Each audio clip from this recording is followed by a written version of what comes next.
fucking shit to everybody who has ever put a hand. I could like beat your ass. I'm giving you more respect than you deserve. So it's like, I'm coming. Damn. Oh, that's a piece. He spit in his face during the interview twice. Another rapper mocked his dead op so hard, he was shot the next morning. And one woman straight up brought a tombstone to an interview claiming she smoked her ex. These aren't just interviews, these are the moments where rappers went too far and some of them never walked out alive. This interview went viral, but not for the right reasons. Lil Kelpy pulled up to No Jumper trying to act like a pimp, but in less than 2 minutes he got slapped, then straight up jumped. I'm you getting said money what? every day. I said You Ben said- Franklin knows who the fuck I am, bitch. Who you calling a bitch though? I'm calling you a bitch.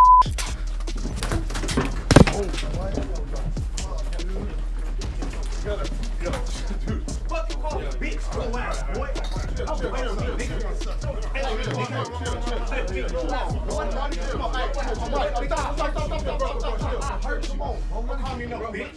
This wasn't staged, no warning, just smoke. The moment Kelpy called him out, it was already too late.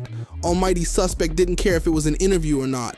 And what's crazy is, Kelpy came back for a second interview, acting like it never happened. People trying to say that if they were in my shoes that it would have gone differently. Right. And they would have swung back and stuff. But I know a lot of y'all probably couldn't even see the angle and shit because you was blocking it and like people were standing in front of me. But I was trying to get some swings in on him like when I was getting beat on. You were a little delayed in My your reaction was too slow, bro. I was sipping that cream and I was just like, I wasn't in the right headspace. You know what I'm saying? Like I knew what was coming when I called him a bitch, Right. but at the same time, like I was high. You be off the cream like that? Yeah. What effect does that have on you? It's like an opiate, bro. I'm using it to quit drinking and set and all that shit. But the next rapper didn't get a second interview, because the same night he went viral, someone pulled up and made sure it was his last. BTB Savage told the world how he unalived someone, then posted a photo of the blood. Hours later, he was gone. He like, while I walked by, he grabbed my foot.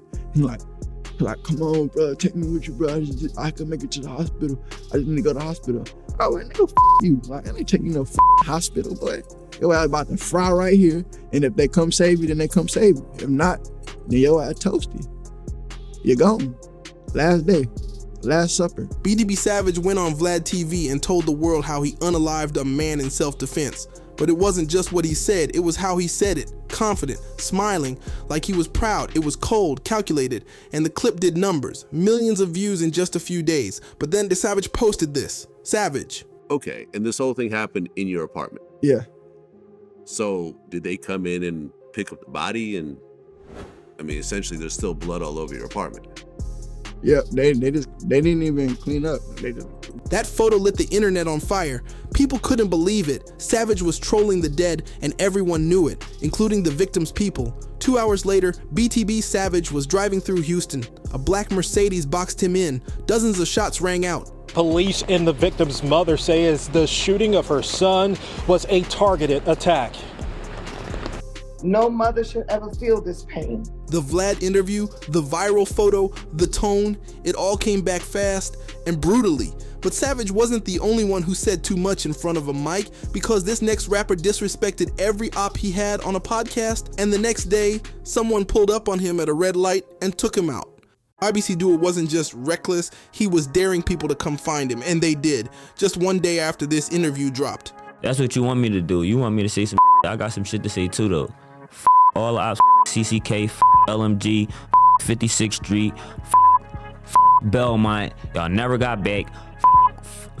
No, 44 CB taming y'all. Look, 38th Street, 39th Street. I ain't even gonna lie.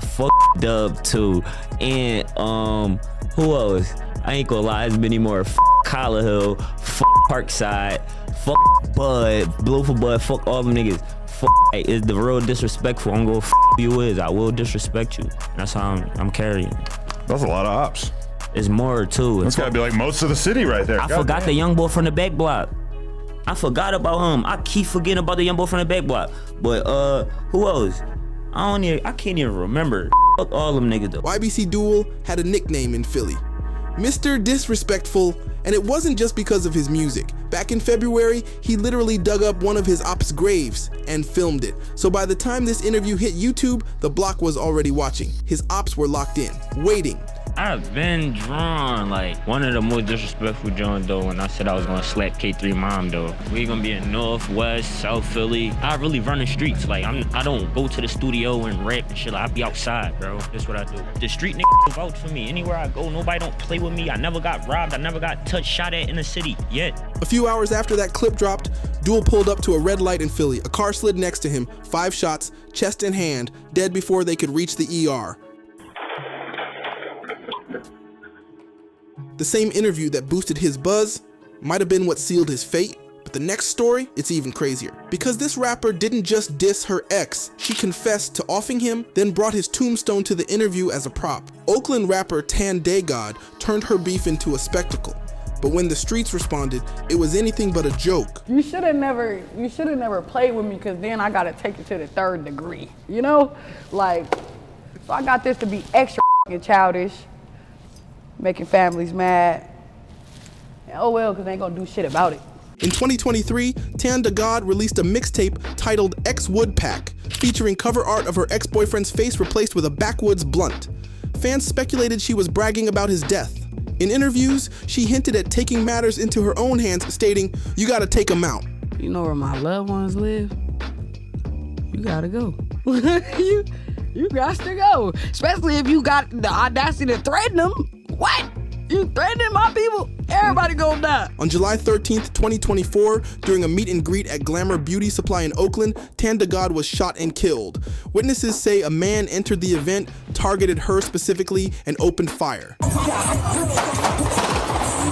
She was pronounced dead at the hospital shortly after. Tanda God's provocative artistry blurred the lines between performance and reality.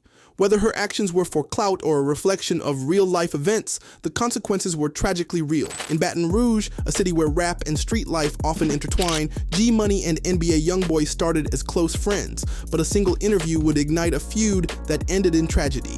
Not really. He mad about his sister too, though. About his sister? Yeah, I had her a long time ago. Oh, okay. Yeah, he mad about that. He wasn't really tripping on it back then, though, you know what I'm saying? He be calling me big brother and shit, you hear me? I guess he just let that fame and shit get to his head. Now he feel like he just this new nigga, whoever he supposed to be, whoever he called himself. This candid admission didn't just stir the pot, it exploded it. The tension escalated when G-Money released the track Industry, taking direct shots at YoungBoy. The diss track was more than music, it was a public declaration of war. YoungBoy responded with veiled threats in his own songs, and the once close relationship deteriorated rapidly.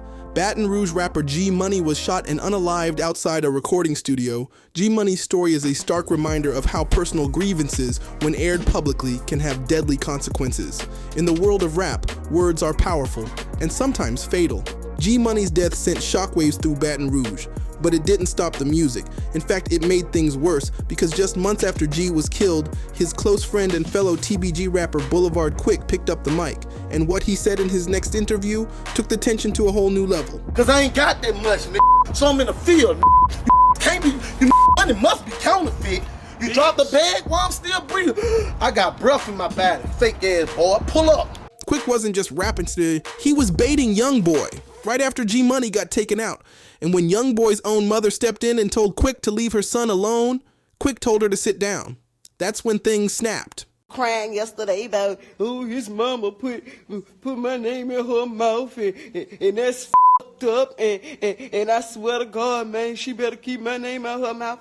I'm sorry, boo. I'm sorry I put your name in your mouth, because I saw you crying. She looked like a man. She ugly. She got man features. I'm sorry, boo. I'm sorry for talking about you, because you look like a ball. Yeah, man.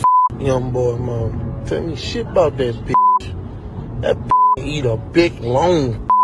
A few weeks later, Boulevard Quick was shot and offed in the parking lot of his own apartment complex. He never saw it coming. 2 rappers gone, both linked to one interview, one beef, and one rapper, NBA YoungBoy. But what happens when a rapper doesn't diss, doesn't shout, but simply smiles while describing how he almost lost his life and took someone else's? That's exactly what happened next, when OG Man Man sat down for an interview at a grave site. In the song Truth, Man Man rapped, Rest in peace to your man. Don't trip. His whole squad gon' lay there with him. Rest in peace to Lil Chris. Yeah, I know they fucking miss him. Don't trip, his whole squad gon' lay there with him. And the wild part, he filmed it right on top of his op's grave. Not a metaphor, not a green screen. He really stood there. Then he hit Cutthroat TV to explain why he did it, and he didn't hold back. Big flop, the video, controversy behind the video. Man, no big flop, man. He's a big no big flop, man. You see what that shit say, man. I just spoke on something like I heard niggas sneak this me or whatever. Just like he sneaked this everybody else. I just was one of the niggas that stood up and said something about that shit. I don't give a about you, your dead man, your mother, your father, your grandmother, none of that shit. I don't give a about none of that. Like, I'ma go on you, your dead man, your mother, your grandfather, all that shit. I don't care. You hear me? Like, you don't disrespect me and think I ain't gonna say nothing to you. I ain't one of them wild niggas you think you gonna say something to and not say nothing. I ain't gonna say nothing back. Like, I know the real him. That's why the song came about, the truth. It ain't a sneak diss, it's the truth. He knows the truth. That same summer, someone called Man Man to pull up to a cookout. He went and didn't make it out. A diss at a grave, a viral interview, and a response that came fast. But up next, a rapper who stayed calm the whole time until an interviewer tried to snatch his chain. That's when Mino had to remind folks, not every joke is safe. Mino's known for staying calm, cool, and collected.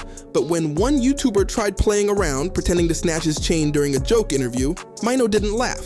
He snapped. Be nice. I can't borrow your chain. You can.